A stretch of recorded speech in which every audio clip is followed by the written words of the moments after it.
into just 3. Head to whyy.org/radio, and thanks. Supporting WHYY, the Smell and Taste Center at the University of Pennsylvania. Have you ever been on a GLP-1 agonist medication for at least 3 months? The Smell and Taste Center is conducting a study on side effects of these medications.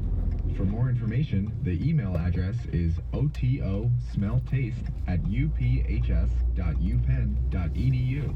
Again, otosmelltaste@uphs.upenn.edu. The majority of firearm deaths in America are not the result of school shootings or street crimes. We hear from a mother about what she thinks could have saved her son's life. I have to really give myself a pep talk that, slowly but surely, if we can make some progress, maybe it will help others, even if it wouldn't have helped Alex.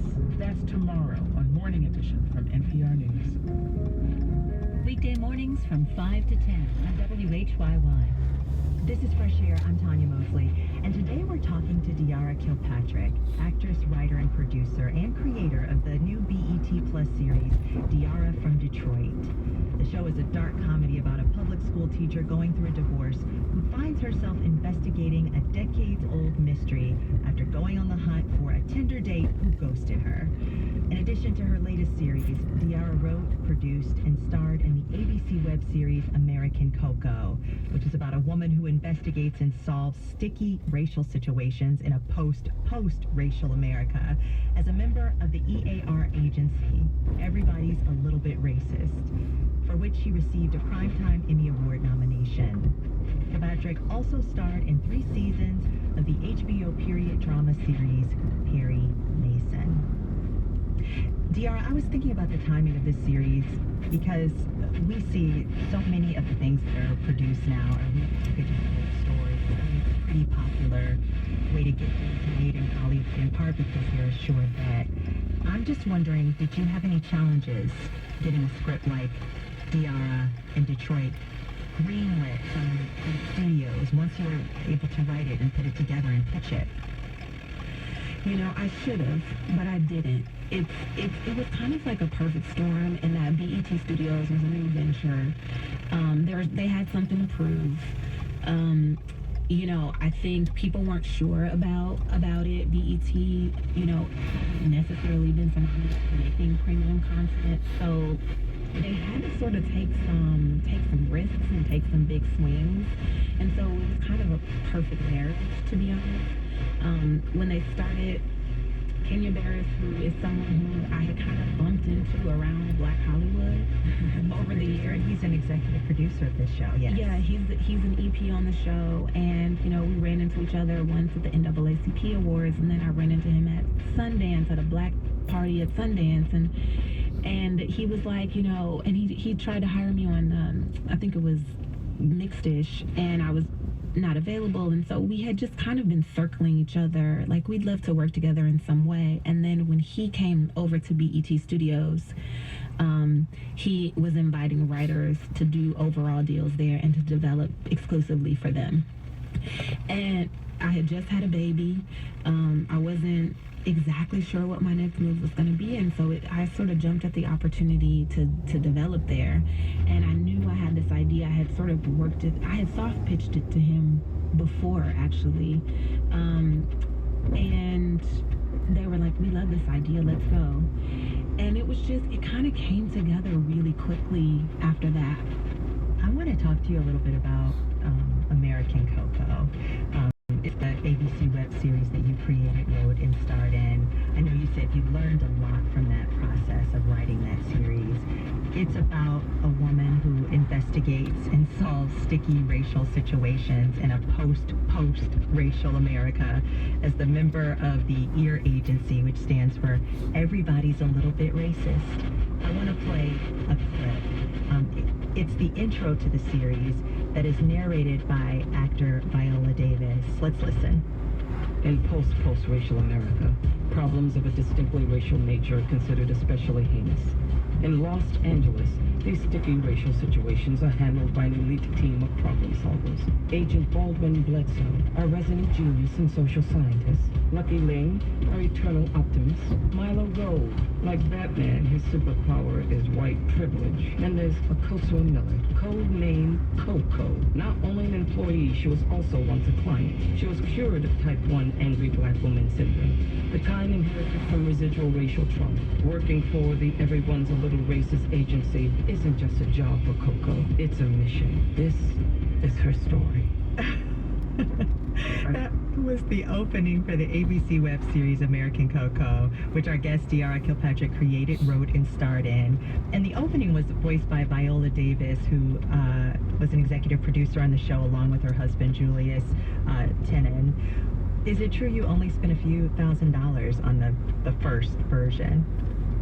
The first iteration, $3,000, my income tax return check, and it was so interesting even to me that with just such a simple rubric like this, really political work came out.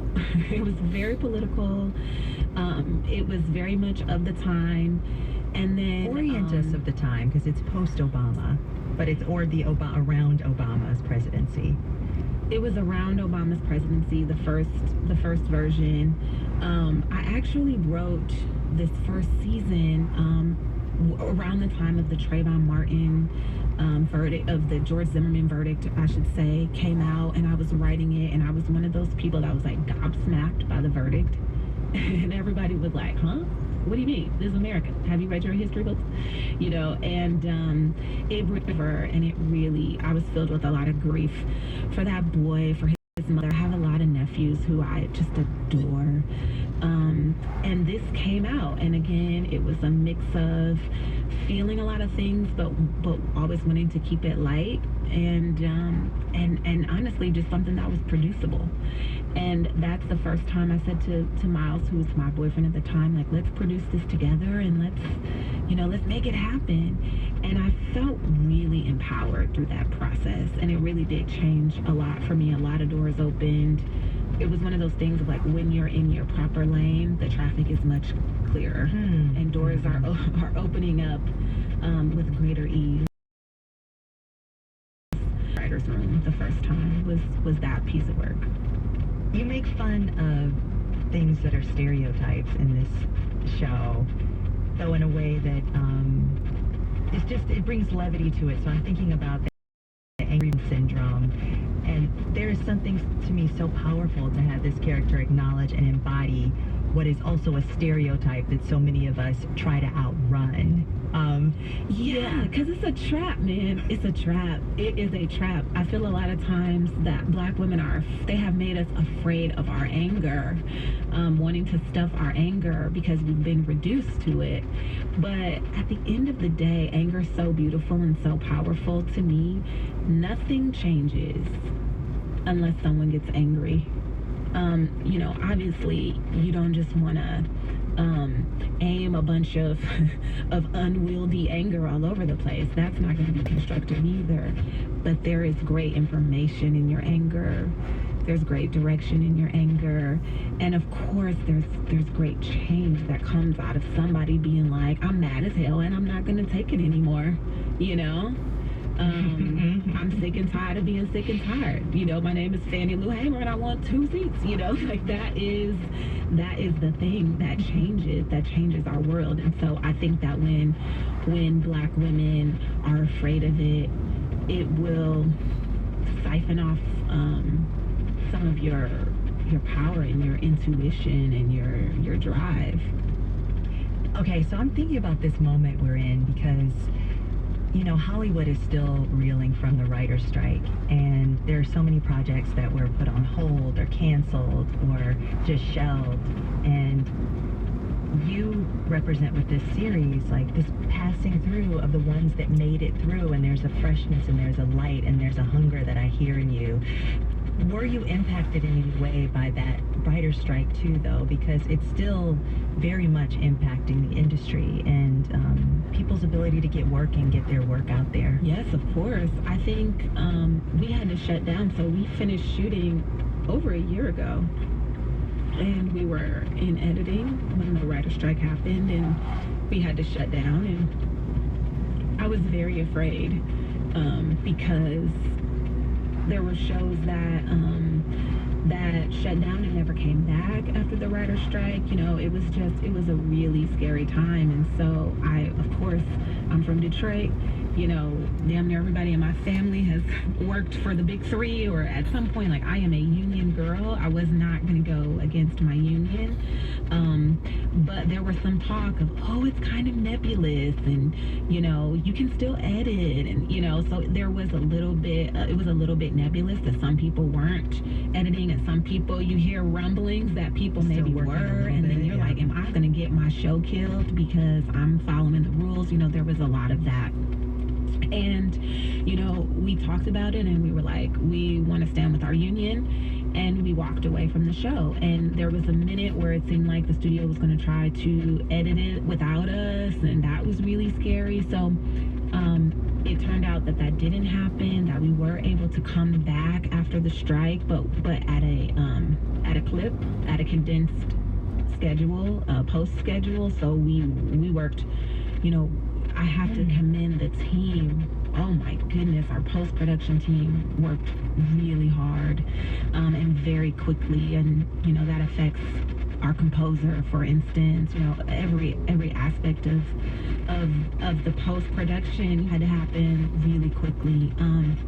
And so, but we did it, you know, we got it in. So, but yes, the strike definitely impacted us, but we're just blessed that on the other side of it, our studio really believed in the show and still put kind of the marketing dollars behind it. But all of that stuff could have been in jeopardy, but they did find the marketing dollars for us, and didn't just kind of release us and let us kind of fend for ourselves out in the world.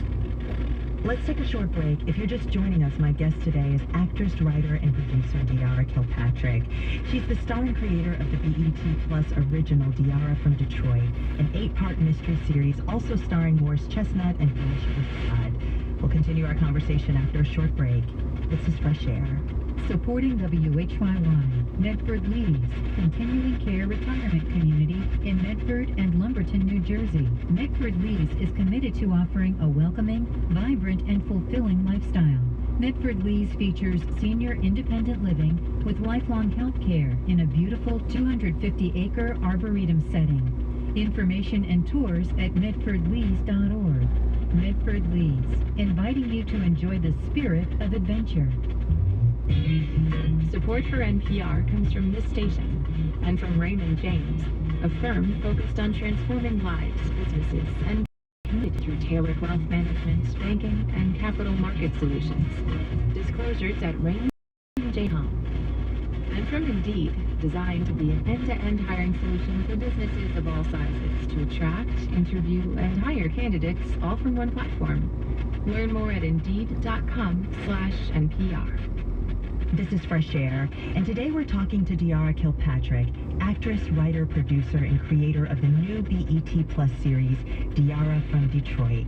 The show is a dark comedy about a public school teacher going through a divorce who falls down a rabbit hole of a decades-old mystery after going on the hunt for a Tinder date who ghosted her. Like the name of the show, Diarra is from Detroit. One of your biggest cheerleaders is your mother, who passed away in 2019. I think I heard you say that a real sense of urgency actually happened in that moment when she passed away. It was just the urgency to tell stories that were important to you, and it came right at that moment when Diarra in Detroit was a real idea that you can move forward to. But can you talk more about that urgency, what it felt like, what you were saying to yourself with the realization that your mother was no longer in the world? It felt like there was no greater time than now to live fearlessly.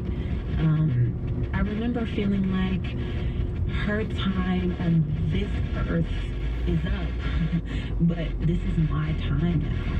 And, you know, when I look back at it, I want to say, it sounds so cliche, but like I really gave it all that I had. I didn't hold anything back.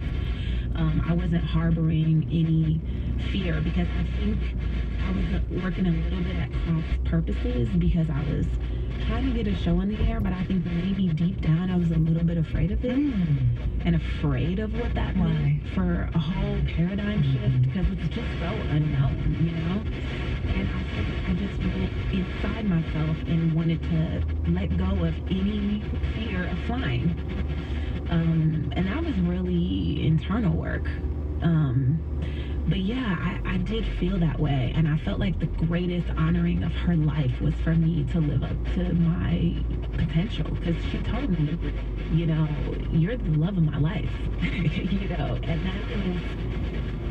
that was hard for me, actually, because I felt like she had put so much into raising me that sometimes I felt like she didn't give enough. And so for me, it was like making sure I was giving that to myself, and not robbing myself of any opportunity to fly anywhere. And so it was a big time, and I know it's really there is a clear before and after, you know, my mom left. It's just such a clear birth Diara, almost like, I mean, I was grown, but it almost felt like from here. And as soon as she went, I felt like, oh, she got wings and I got, you know, my womanhood. I think you say, like, either she used to always, or one time sat in the front row of a production that you were in wearing a fur coat. And I just thought, okay, that is so Detroit, to have your mom in the front row wearing a fur coat. But the boldness of that, of wearing a fur coat and what it represents, it's something that you try to embody within yourself, that living big and bold. Yeah, because I would definitely cower. Like, I would definitely be like, oh my God, Mom, please, why are you in this fur? Why are you so loud? And she did that the whole time. You know, if I did play and I was grown, she'd be right down front. We were in LA at that point, so there was no need for the fur. But I think it is a mark of a Detroiter too. When you said that, I was like, oh yeah, that's the Detroiter, is to be boldly and audaciously who we are. You know, it's like, we don't shy away from that. And so that's kind of what this season has been for me, is like growing into that, because I can be a little more shy, and I'm kind of learning that the shy part, the low-key part, I think it's something that I acquired by moving through the world, that I should show up this way in order to be seen as, you know, the nice girl or the whatever, you know, whatever it is. Like, I feel like I have been socialized to be a little bit smaller. And I guess that's just women. That's just our female experience. Yeah. And the Black experience is like, we get socialized to shrink a little bit, but that's not the typical Detroiter.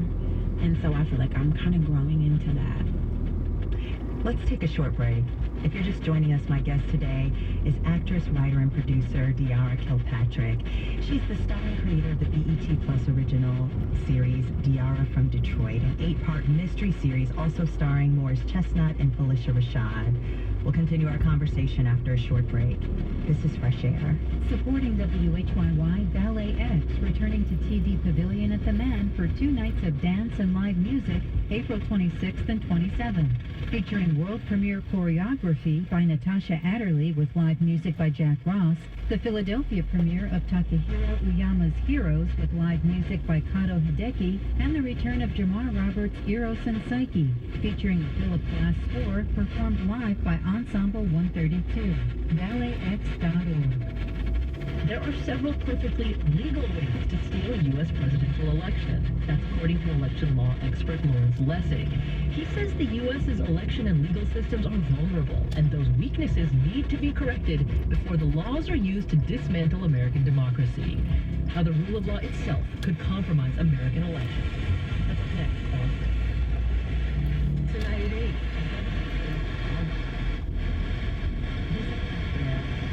Talking to Diara Kilpatrick, actress, writer, producer, and creator of the new BET Plus series, Diara from Detroit. The show is a dark comedy about a public school teacher going through a divorce, but falls into the story of a decades-old mystery after going on the hunt for a Tinder date who ghosted her.